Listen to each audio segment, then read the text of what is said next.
Assalamualaikum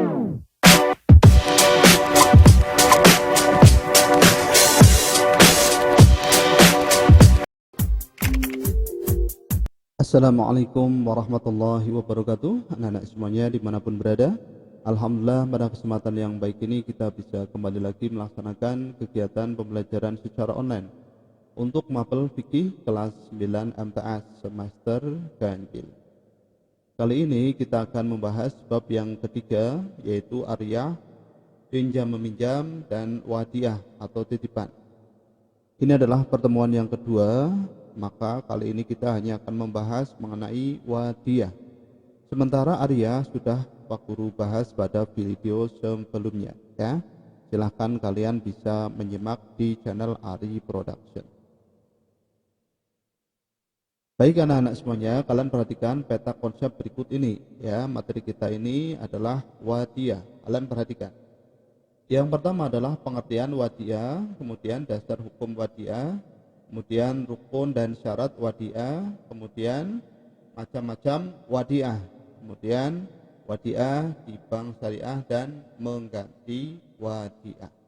Ya, ini tentu sangat penting ya. Maka dari itu kalian simak dengan baik dari awal sampai akhir biar kalian bisa memahaminya. Yang pertama adalah pengertian wadiah. Kalian perhatikan, wadiah ini adalah titipan, ya. Wadiah menurut bahasa berarti titipan. Kata wadiah berasal dari kata wada', yada'u wada'an, yang berarti membiarkan atau meninggalkan sesuatu.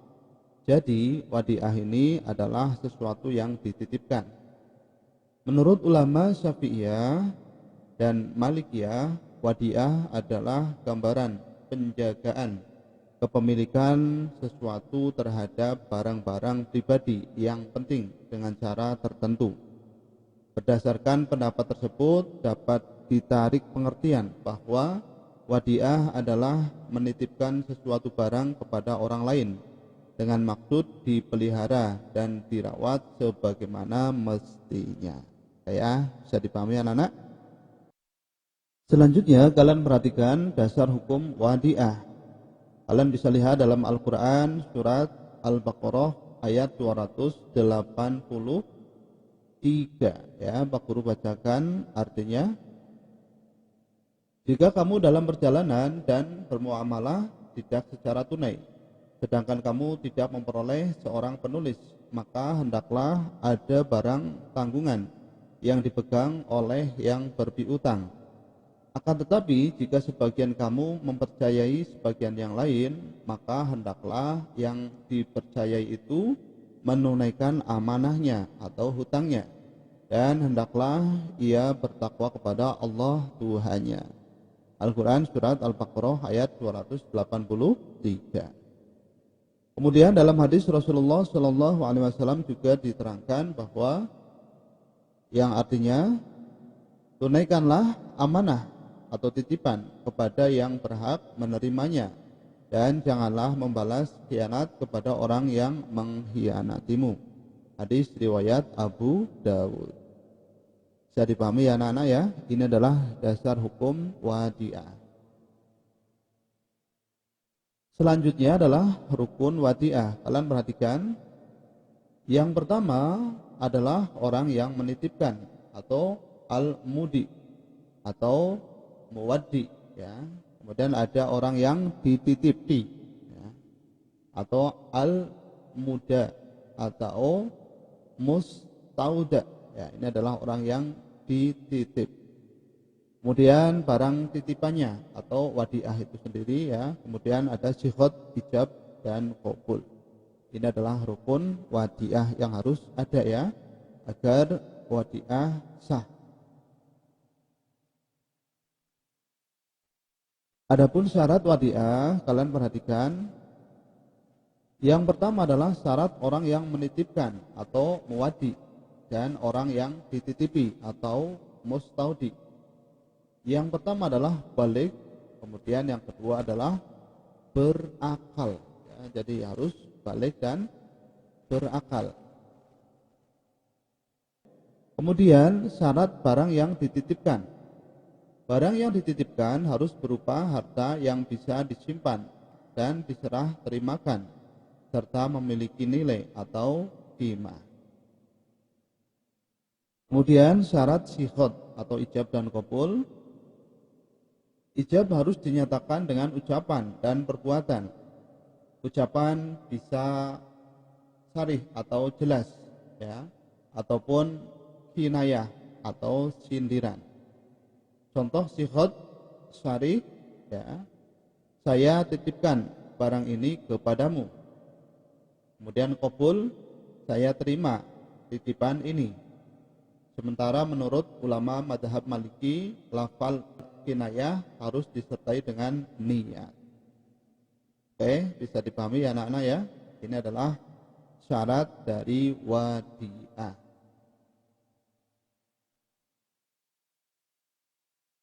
Kemudian hukum menerima wadi'ah. Kalian perhatikan, yang pertama adalah wajib bagi orang yang percaya bahwa dirinya mampu dan sanggup menjaga amanah terhadap barang yang dititipkan kepadanya.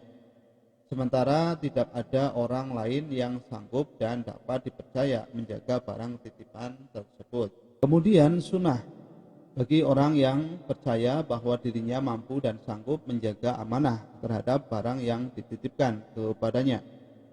Selanjutnya haram bagi orang yang percaya dan yakin bahwa dirinya tidak mampu menjaga amanah terhadap barang titipan. Kemudian makruh bagi orang yang percaya dirinya mampu menjaga barang titipan tetapi masih ada unsur keraguan akan kemampuan itu. Ini adalah hukum dari menerima wadi'ah. Jadi ada 1, 2, 3, 4 ya. Ada 4 kategori hukum. Bisa wajib, sunnah, haram, dan juga makruh.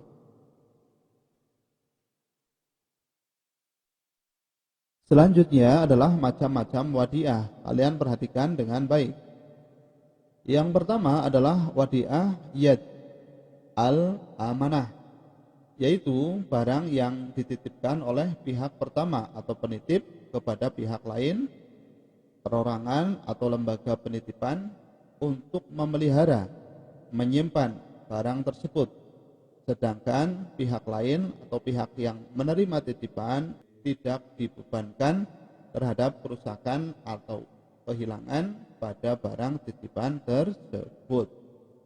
Ini namanya wadi'ah yad al-amanah. Jadi menitipkan, kemudian pihak yang dititipi tidak dibebankan terhadap kerusakan atau kehilangan barang titipan tersebut. Bisa dipahami ya anak-anak ya?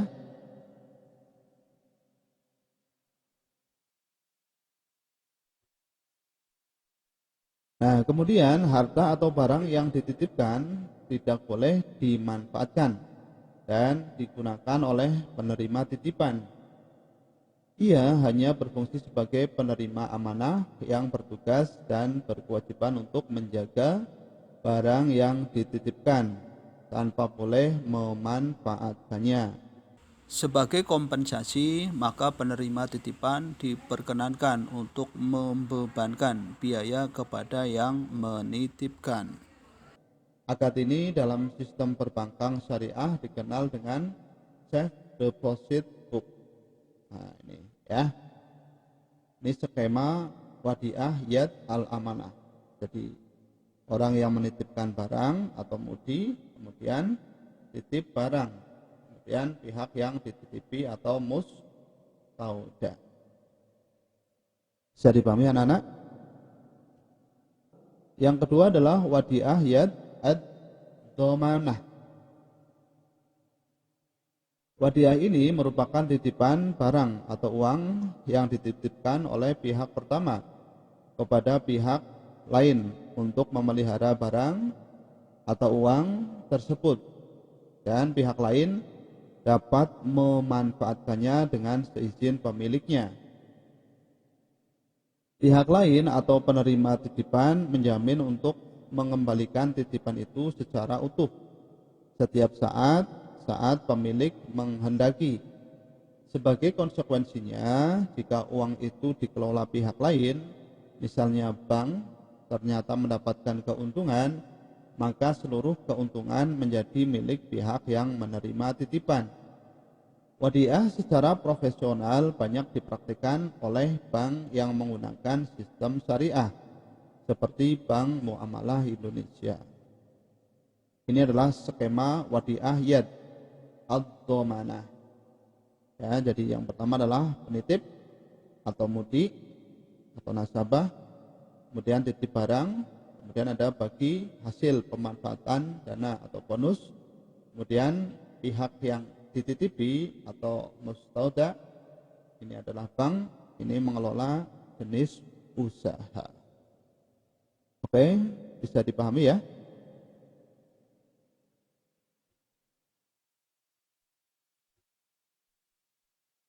Nah, selanjutnya jenis barang wadiah.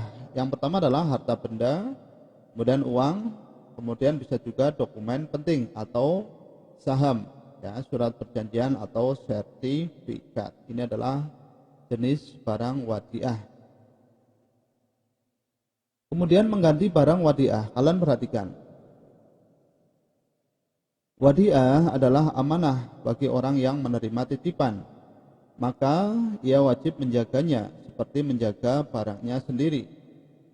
Orang yang menerima titipan atau mustaudi wajib mengembalikan barang titipan jika si pemilik memintanya. Ia juga tidak wajib mengganti barang titipan jika ada kerusakan, kecuali karena perilaku gegabah dari penerima titipan.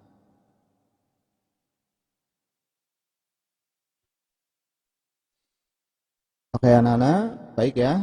Tadi adalah wadiah. Pak Guru sudah menjelaskan dari awal sampai akhir ya. Semoga kalian bisa mengambil hikmahnya dan bisa kalian pahami dengan baik. Baik, setelah tadi kalian mendengarkan apa yang Pak Guru sampaikan, sekarang coba kalian kerjakan latihan soal berikut ya. Silakan kalian baca, cermati dan kerjakan latihan soalnya.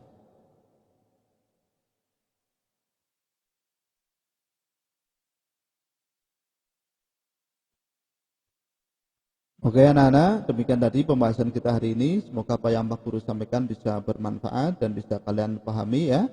Dan mudah-mudahan nanti Allah Subhanahu wa taala akan senantiasa membimbing kita, memberi kita kekuatan, kesehatan serta ilmu yang bermanfaat. Sekian dan terima kasih. Assalamualaikum warahmatullahi wabarakatuh.